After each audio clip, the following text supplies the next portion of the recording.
Good morning. It's Monday. I know that's no fun, but just think you only have like 2, 3, 4 Mondays left. I don't really know exactly. I'll get the calendar to see how we look for the rest of the semester and see how many more chapters we can get done. And also learn more about how your finals are going to work and if you have to take them or not. I'm not sure how you do it around there. Okay, so on Friday, I gave you homework of doing practice problems 1 through 3. I'm going to go over those really quickly, and then we're going to talk about fluids at rest and Pascal's principle and things like that, okay? So we'll see how far we get. I haven't decided about homework or anything yet, and I haven't done my lesson plans for this week yet. I'll do those as soon as this video is over. But I will get those to Coach Reese soon so y'all can have an idea of what this week is going to look like, okay? All right, let's look at page 303. Number 1, of the practice problems. It says the atmospheric pressure at sea level is about 1.0 times 10 to the 5th pascals. What is the force at sea level that air exerts on the top of a typical office desk? 152 centimeters long and 76 centimeters wide. Okay, so here we're looking for force. We're already given pressure, right? All right, so if pressure is force divided by area, all you've got to do is switch that equation around a little bit. So force would be pressure times area, right? All right, so then we just have to multiply all that together, right?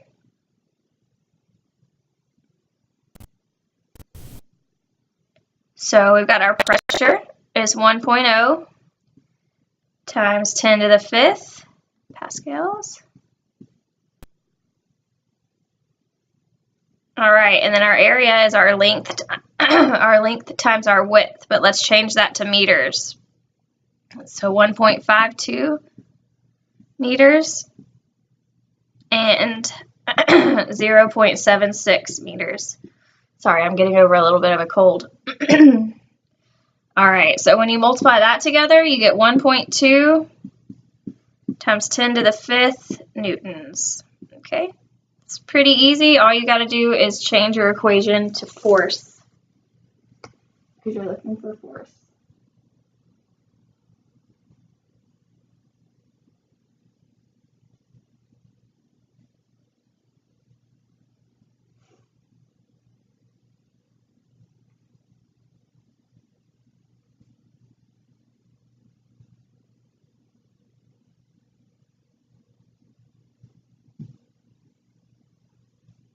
Okay, good.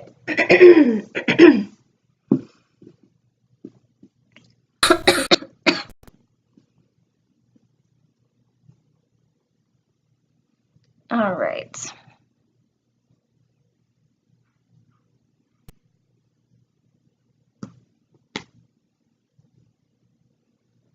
All right, number 2 says, a car tire makes contact with the ground on a rectangular area of 12 centimeters by 18 centimeters. The car's mass is 925 kilograms. What pressure does the car exert on the ground? All right, so we're looking for pressure here. We don't know the force yet, though, but we learned in an earlier chapter that force is mass times acceleration, or the acceleration due to gravity. That's what we're going to use here because it's pushing it on the ground, right? Makes contact with the ground, so the force is going to be gravity. So we have our mass is 925 kilograms. All right, and then gravity is 9.8, right? So we multiply that together, and that'll give us our force. I'm not going to multiply it together right now, though. I'm just going to leave that in the top of the equation for pressure, okay? I'll show you in just a second, okay? And then we have a rectangular area, so that has 4 sides. And that's 12 centimeters by 18 centimeters. So our area is going to be 4 times the length times the width, okay? So you got 0.12 and you got 0.18. Okay, so if you're looking for pressure, you do 925 times 9.8 all over 4 times 0.12 times 0.18. All right, and that'll give you 1.05 times 10 to the 5th pascals. Okay. So instead of just finding my force right here by multiplying these together in my area, I just put them into the equation and then multiplied it all out. That's all I did there.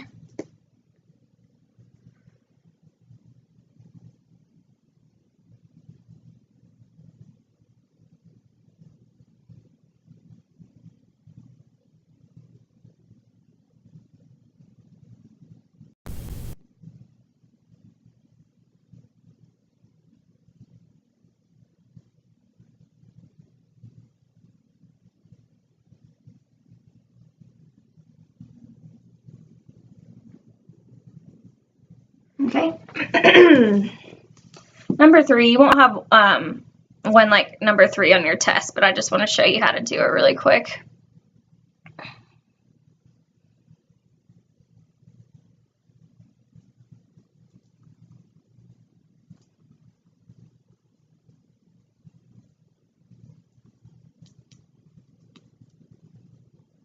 Okay. So number 3 says, excuse me, a lead brick 5 times 10 times 20 centimeters rests on the ground on its smallest face. What pressure does it exert on the ground? It says lead has a density of 1.8 grams per centimeters cubed. Okay. So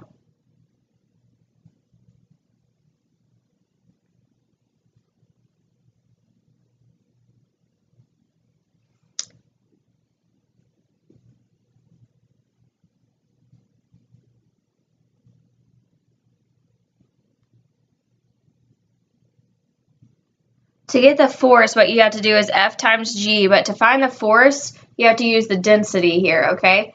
And you have to change it to kilograms, so it gets kind of confusing. So what you have to do is 11.8 grams per centimeters cubed times 10 to the negative third. That changes it to kilograms, okay? And then you have to multiply it by all of the sides of the brick times the times acceleration due to gravity. I'll show you in just a second. That's just how you would have to find the force here. That's why this one isn't going to be on your test, because it can get a little bit confusing.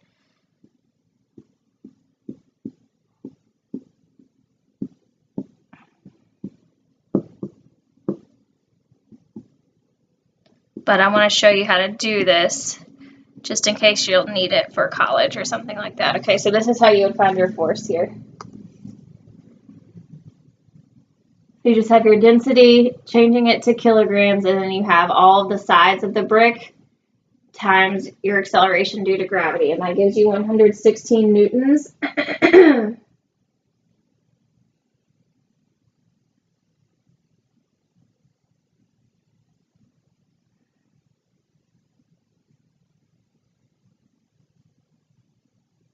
Okay, and then when you deal with area, it says it's landing, or it's laying on its smallest face, okay? So you aren't going to have to deal with all of the sides that, or the measurements that it gives you, okay? So since it's on its smallest face, it's going to be 5 by 10, okay? So to get the area, you just do the length times width of the smallest space. So that would be area is equal to, that's centimeters, so you change it to meters, 0.05 meters times 0.10 meters, okay, because it's on its smallest. And that's going to give you 0.005 meters squared. All right. And that's how you find your area. You don't use the 20 because it's on its smallest.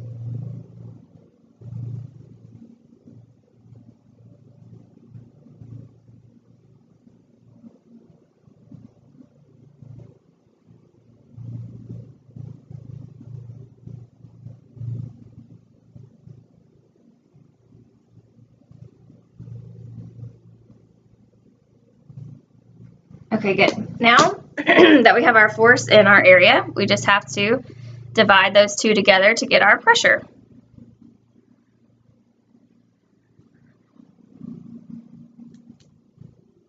All right, so then we just do pressure is force times acceleration, or divided by area. Sorry, I saw the A. I'm not thinking this morning. 116 newtons divided by 0.005 meters squared. That'll give us 23 kilopascals. Okay. So pretty simple.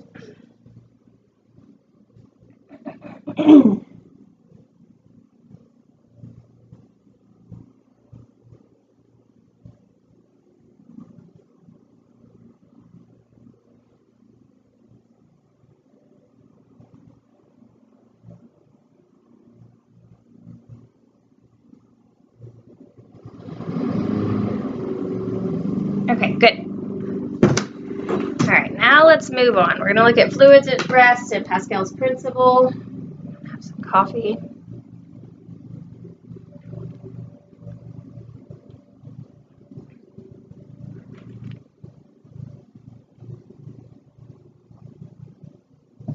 All right, so let's think about some fluids we know. Probably the most similar you'd think of is water, right?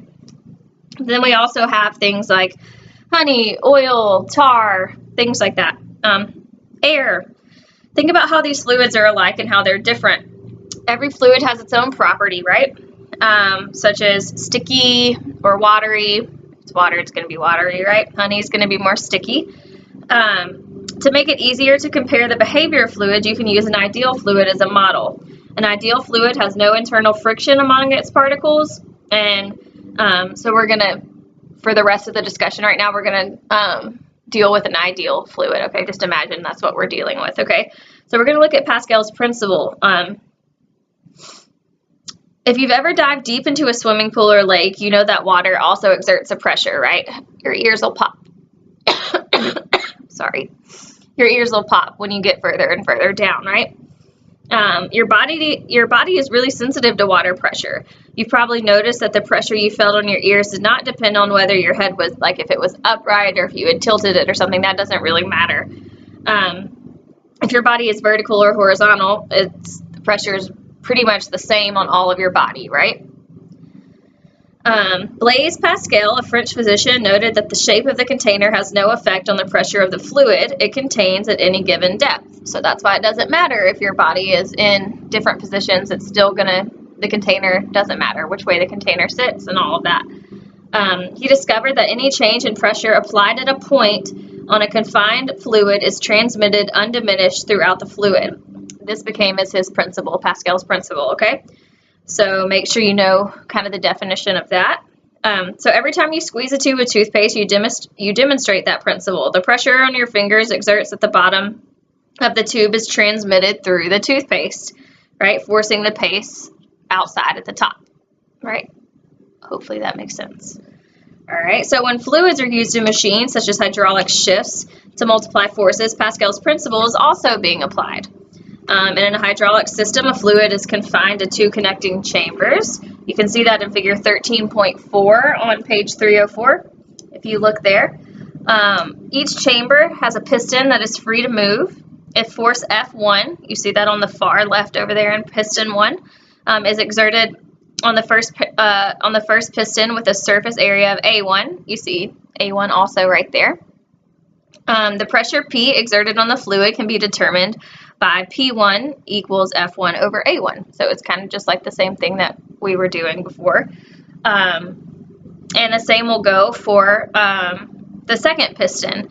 So the pressure transmitted without change through a fluid is transmitted without change throughout a fluid. Therefore, the pressure exerted by the fluid on the second piston can also be determined as P2 equals F2 over A2. Sorry, on Monday mornings they do all the lawn and yard work at our apartment, so it might get a little loud for a second.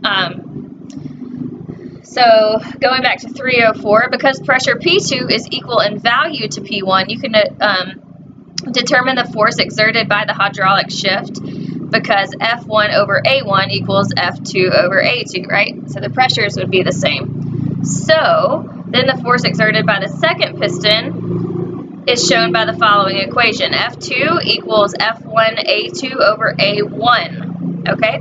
So we're going to do a practice problem really quick just to make sure you understand that. Look at number 5. Hang on just a second.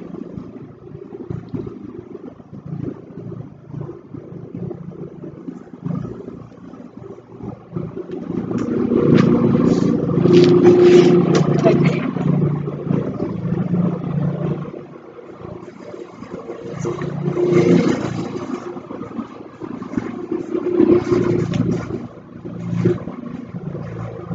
Alright, so number 5 says dentist chairs are an example of a hydraulic lift system that we just talked about, right?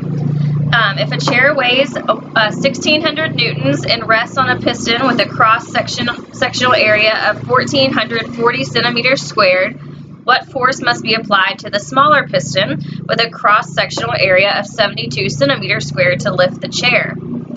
Alright, so we know F1 over A1 equals F2 over A2, right? So if we're looking on the smaller piston, we're looking for F1, okay?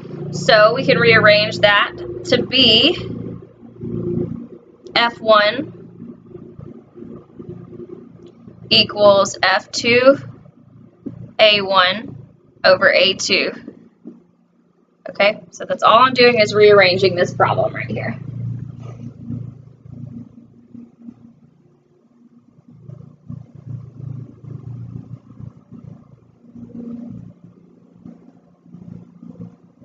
All right, so now you just have to plug in.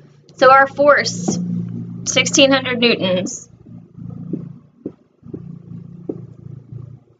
All right, and then we have our area of 72 centimeters squared. All right, and then we have 1,440 for our area centimeters squared. That's going to give us 8.0 times 10 to the first newtons, or 80 newtons.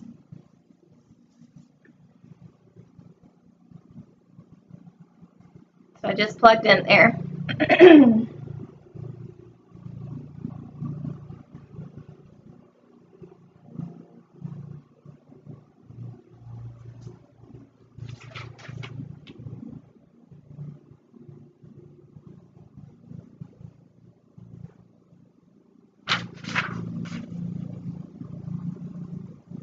All right, let me see how far we're at 18. Okay, let me look at something really quickly.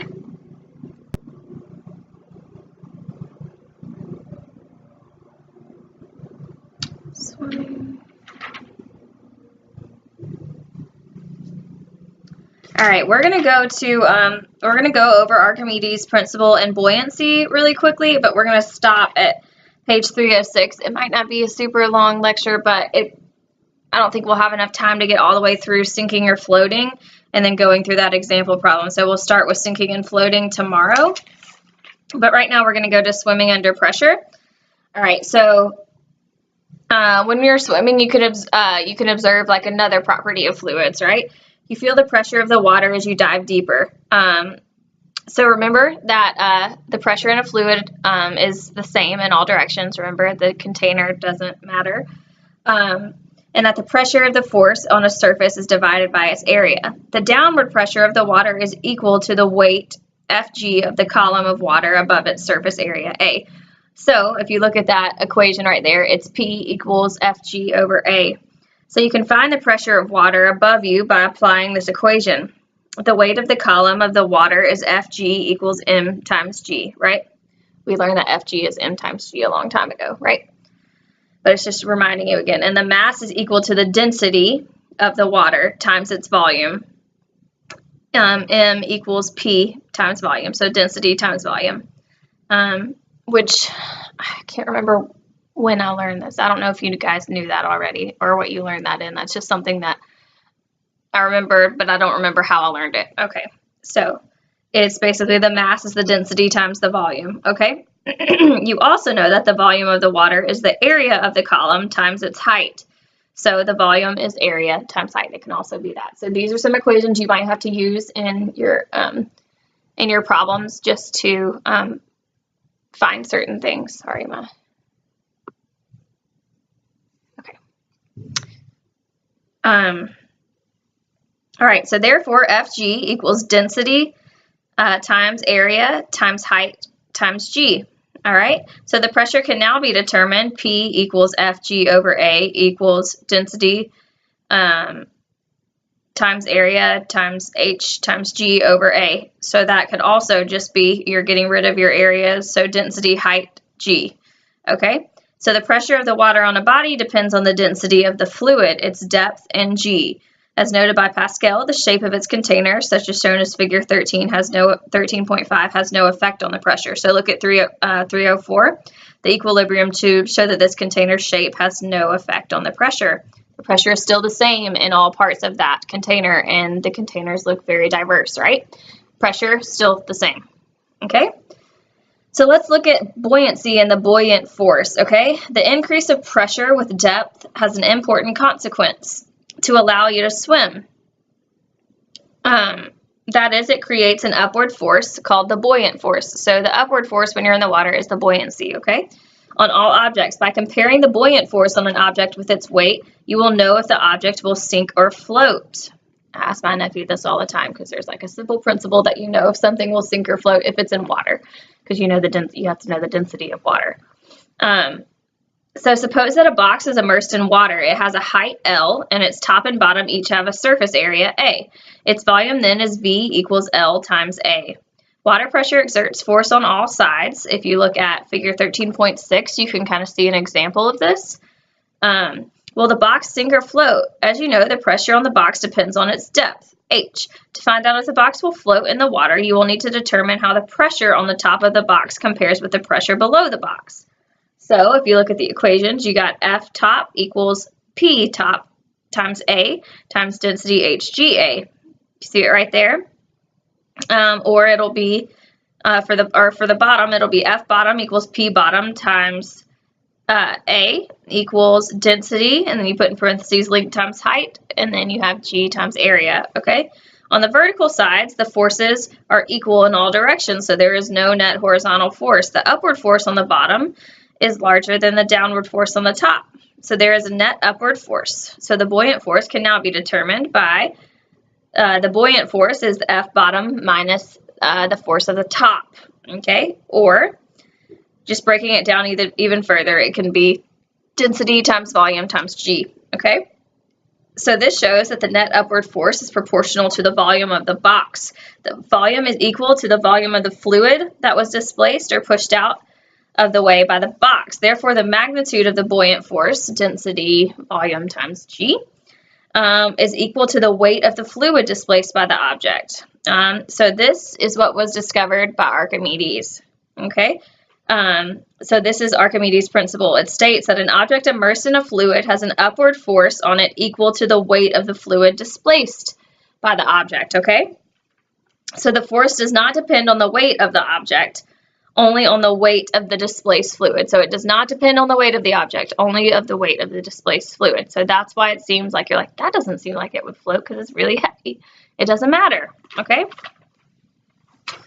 All right, so we're actually going to stop there today. That'll give you about 20 minutes left in class. I'd really like you to look over what we're going to study. We're going to go over the sinking or floating and look at Archimedes' principle tomorrow, and we're going to look at fluids in motion and finish up chapter 13.1 tomorrow, or section 13.1 tomorrow. So I'd like you to look over that, please. Yeah, look over that. We're actually going to have a little bit of a quiz tomorrow on the rest of 13.1. So start at, where I said page 306, sink or float, and read all the way through the end of chapter 13.1 for the rest of class today. And I'm going to ask you a few questions about what you read, just to make sure that you're doing that and not just resting in class. All right. You guys have a great day today, and yeah, we'll have that quiz tomorrow, and then we'll get on with the rest of the chapter. All right, y'all have a good day.